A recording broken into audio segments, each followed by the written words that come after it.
नंद बाबा के मन में भाव आवे, जी लाला यशोदा मैया ती लिपट के सोवे, उन्हीं के पास ही सोवे, कभी मेरे पास ना आवे। नंद बाबा के मन में भाव आवे, हे विधाता अगली बार मोए मैया बना के भेजियो, क्योंकि मैं तो बड़ो संकोच में रह जाऊं, लाला मेरे पास आवे ही ना है। ठाकुर जी नंद बाबा की मन की बात समझ गए कि बोले बाबा यूं सोच रहे हैं लाला मेरे पास ना है सोवे, आज मैं बाबा के पास सोऊंगा। तो आज ठाकुर जी बाबा के बिस्तर में घुस गए और बोले बाबा मैं आपके पास सोऊंगा, और ठाकुर जी ने ऐसे अंक में भर लिए। आज नंद बाबा के प्रेमाश्रु छलक पड़े, मेरो लाला मेरे पास सो रहे हो। यशोदा मैया को नींद नहीं आ रही, बार बार उठ के देख रही है, बोले लाला यही दे दो, मुझे तो नींद ही ना आ रही आके बिना। नंद बाबा बोले आप रोज सोती हो, आज मेरे पास सोन दो यार। लेकिन वास्तव में ठाकुर जी नाटक कर रहे थे, ठाकुर जी को नींद नहीं आ रही थी। नंद बाबा की बड़ी बड़ी डारी कभी लाल जी की आंख में लगे, कभी नाक में घुस जाए, कभी गालन पे छुए।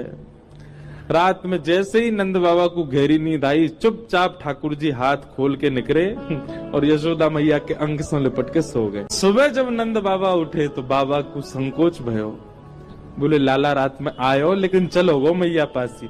फिर सोचने लगे कि काश विधाता मैं मैया ही होता तो लाला मेरी गोद में ही रहता हूँ हमेशा। ठाकुर जी को लगी बाबा को कैसे सुख दूं मैं। सो ठाकुर जी क्या करने लगे, सोते तो मैया के पास हैं, पर नंद बाबा जो दिन भर बगलबंदी पहन के रहते हैं, रात्रि में जैसे ही उसको उतार देते हैं, ठाकुर जी नंद बाबा की बगलबंदी पहन लेते हैं। अब इतने से लाला और इतनी बड़ी बगलबंदी, और वह पहन ले सो हाथ ठाकुर जी के ऐसे लटके, नीचे नीचे हाथ लटके, नीचे बगलबंदी लटके, और नंद बाबा की बगलबंदी ही ठाकुर जी कंबल बना के ओढ़ लें, वही मई सोमे, वही मई दुबक जाए, वही के भीतर ही रहें। पूरी रात ठाकुर जी उसमें किलोल करते हैं। श्री ठाकुर जी की अंग की सुगंधी से जब वो बगलबंदी अंकित हो जाती है, तब अगले दिन नंद बाबा पहन के जाते हैं तो उनको पूरे दिन यही आभास होता हो कि लाला मेरे हृदय से लगो गए हो, लाला की सुगंधी आ रही है।